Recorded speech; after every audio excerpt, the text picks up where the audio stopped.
Hey everybody, did you know you can go to colinmullen.com in order to get art and art prints? That's why I set up the website, colinmullen.com. So hey everybody, my voice is a little fried. I ended up going to the No Kings protest locally here. Wasn't expecting to because it looked like it was going to get rained out, but then it didn't, and I'm like, heck yeah, let's go. Anyway, I ended up shouting at a bunch of cars like, heck yeah, dude, and stuff like that because, you know, they were honking for us. Very peaceful, like bring your kids, dogs, grandma kind of protests. Like the cops are like playing Candy Crush on their phone and the squad cars, like they were not gonna pull or do anything. It was super chill, it was super relaxed. It's a lot of fun. But anyway, that's not today's subject matter, so let's switch over to that. So I was asked this question a little while ago, and I figured it was a good question to answer because it's a question that comes up a lot, and I think I made a video on this, but like, listen, whatever. Like, this is a common, I don't know if complaint is the right word, I think concern, issue, whatever, that people have, and it's how to be happy with your work without nitpicking it constantly. And I think that part of that is sort of like the lull between slumps in skill. So like when you don't really know what's going on, what's wrong with your work, you're not seeing those things that are wrong with it, and so then like you just kind of go through it and it's fine or it's whatever. But at some point, you start to recognize the issues with your work. Your artist's eye gets a little bit better. You get a little bit better at doing art, and therefore you see all the flaws in your work. And so you just nitpick all of your little mess ups and all that. And it feels like you're not, you know, getting any better. And it really just depends on how you really treat that nitpicking, that, you know, sort of thing. Like if you are not able to do work because of it, that's bad. But if you can go like, look, what are the issues with this one? Like, you know, we're looking at this painting and it's got issues. There's a lot of issues with it that I wish I could have done better. A lot of things that I can, you know, learn and improve on for the next picture. And that's really where it comes from, is like that inner voice needs to not just be like, you suck at art. It needs to be more along the lines of like, what can I do in order to make the next one better? You know, that's why I'm kind of honest about like how I rank my own paintings, where I'm like, this one's like a 7 out of 10, 6 out of 10, whatever.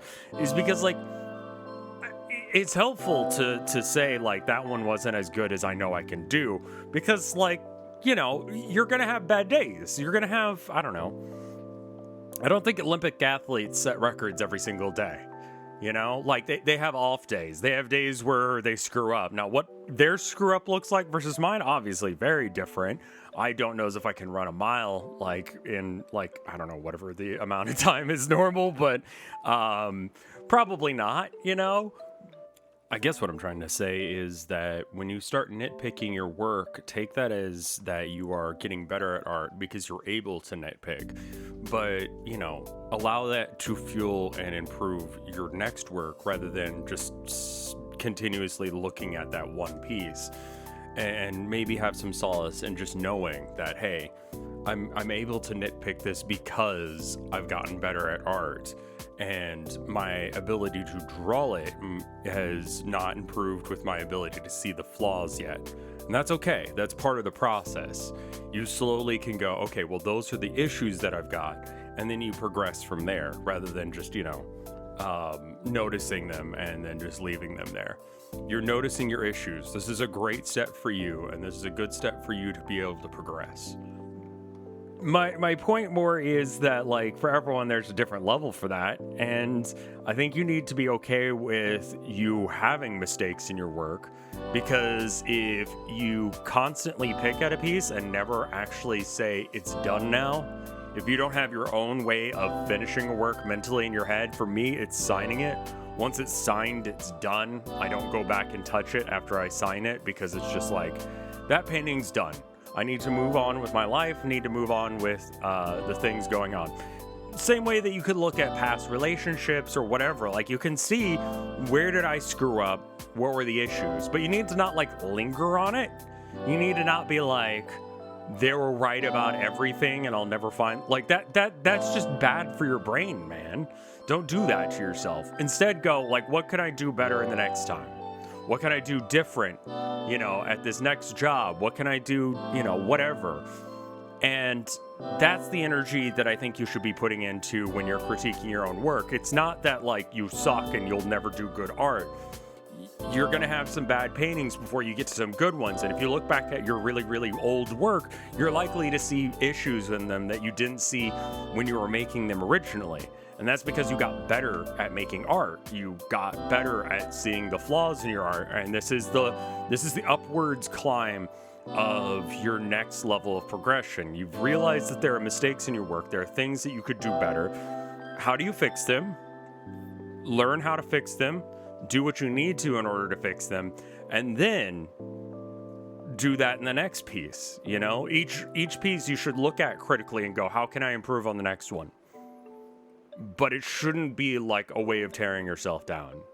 You know, there's a difference between reflecting on your work in order to get good and just commiserating and beating yourself up. One is actually useful to you. The other one is detrimental to your progression as an artist and in your career. Even if you're not doing this as a career thing, just like, why would you do that to yourself? Why are you negative talking yourself all the time? You know, like I'll be like, man, this painting sucks or whatever, but like, don't like linger on it.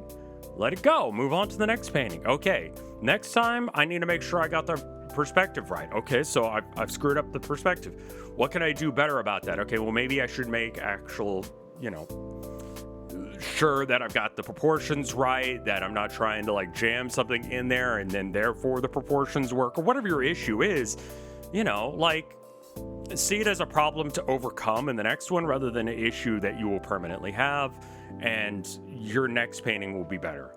And I want to say it's like a hopeful level of optimism that you know you're going to screw up in the future. That's fine, as long as you're also willing to go through that and then grow from it.